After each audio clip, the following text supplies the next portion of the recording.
khilaafa naga dhaxay xitaa waalidkeed waa u sheegay oo leedahay gabadheen dadka wada mas'uulka ilaa xamar laga iimaana ma la hadli karto wax ma dhigi karto waay aniga leegu eedeena adeer dhaldhalaalkaas aad arkaysid iyo quruxdaas iyo labiskaad rag baa maalgashtay nin rag baa maalgashtay oo hantidiisa ay ku maqan tahay mid kale ninka la yiraahdo Shiino Culey waxaan leeyahay adeer adiga naagaha la qabo maad ka qaraabata ama saadaba joogta maslaxo Saalax Suleymaan aniga waa xaaskeyga waan qaba agta dad baa xaansho u malay balse xaansho ma ahan si xun wax u fahan sixir waa ka darayaan dhammaan waxaan ku dacweynayaa waalidiintooda inay iga qabsadaan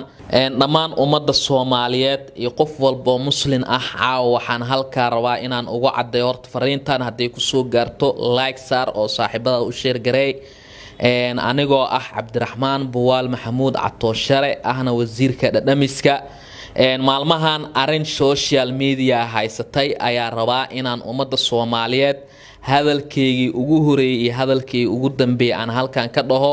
aniga nin rag baan ahay go'aanka aniga ayaa leh go'aanka aniga ayaa gaarayo maslaxo Saalax Suleymaan aniga waa xaaskeyga waan qaba raggaan isku soo sawiraayo raggaan dulmiga wado raggaan buuqa wado raggaan isku dirkama wado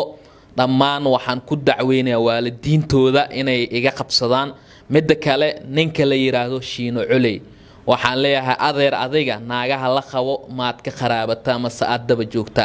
lagu arkaba naaga ayaad ku dhax jirtaa walaal ilaahay ka cabso dulmiyaad igu haysaa dulmiga daaya ummadda Soomaaliyeed beenta aad u sheegaysaa ama aad ka gadaysaan daaya naagteyda aniga ayaa qabo haween waa qabaa maalin waa qabaa diinta islaamkana ii ogolaanaysa inaan qabo marawo inaan hadallo kale aan dhaho waayo maxaa yeelay anaga waxaan ahay muslim qof walba oo muslim ah wuxuu dareemi karaa in arintan ay foodo dad wada ay jiraan fiyuuska iyo arsaaqadana ay ka soo galeen waxaan leeyahay maslaxo Saalax Suleymaan xaaskeyga waaye mana rabo in caaba kadib aan soo fadhiisto Soomaaliya waxa marqaati ka noqonaysa inay xaaskeyga tahay maslaxo Saalax Suleymaan aan aniga qabo aan furin ay jiraan dad cadow ah dad magacay ugu la dagaalayo dad dagaala kale uu soo qaadayo kuwaas oo ka xun horumarkeyga kuwaas oo ka xun guusheeda adeer dhaldhalaalkaas aad arkaysid iyo quruxdaas iyo labiskaad rag baa maalgashtay nin rag baa maalgashtay oo hantidiisa ay ku maqan tahay maantana aniga ma doonay gurigii aan intaas oo sano soo dhisay inaad si fudud aad ku dumisaan waayo waxa lahay lacagta dad baa xaansho u malay balse xaansho ma ahan si xun wax u fahan sixir waa ka darayaan hadal dadeed waabtaadu ka bixay waabtiisana kuma geey dhammaan ummadda Soomaaliyeed caawa kadib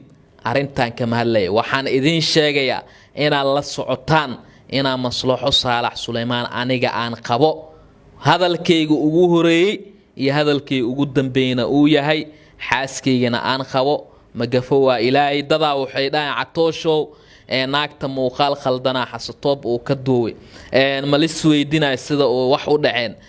muuqaalkaas qalad ma loo maleeyay laakiin qaladka wuu dhacay qofaan qaldameynina male muuqaalkaas marka la duwa xataa aniga iyada khilaafa naga dhaxay xitaa waalidkeed waa u sheegay oo leedahay gabadheen dadka wada mas'uulka ilaa xamar laga iimaana ma la hadli karto wax ma dhigi karto waay aniga leegu eedeena mas'uuliyadda markaas leega wareejiyay oo leedahay aday dhaqankeeda leedahay dhiigeeda ma leedid waxa mas'uulka dadka wada leedahay intaas oo dhan aan u dul qaadanay waayo maxaa yeelay wax walbana way dhacaan wax walba oo dhacay maladaasay u dhacan horta dadka Soomaaliyeed waxaan leeyahay aqligiina iyo garaadkiina xisaabiya waxasay u dhaceen Allah ma ahina maxaa u dhaceen malo qofaan qaldameyn waa Allah qof walba oo adduunka saara uu qaldama hadii aad leediin ma qaldama nin inaagtiisa colna ma aan heshiisna ma ahan Soomaaliya waxa marqaati ka noqonaysiin in maslaxo xaaskeyga ay tahay wiilasha Soomaaliyeed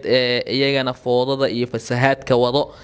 diinta islaamka ma dhigaysa naag nin qaba nin kale inuu guursado ama xitaa uu la sheekaysto diinta islaamka ma dhigayso Soomaaliya ilaahay ka baqa ilaahay ka cabsada dadkaas dulmiga iyo foodada iyo qoys burburka wadana waxaad markhaati ka ahaanaysiin inay iyaga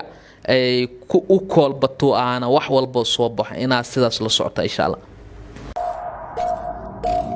waad ku mahadsan tahay daawashadaada inaad nagu soo biirto wax lacaga kaagama baxayso kaliya waxaad u baahan tahay inaad follow saarto boggeenna Facebook ama aad subscribe dhahdo channelkeena YouTube adigoo bartilmaameedsanaya City Somali TV and Radio la jaanqaad warbaahinteena oo hel warar iyo barnaamijyo adiga ka hadlaya.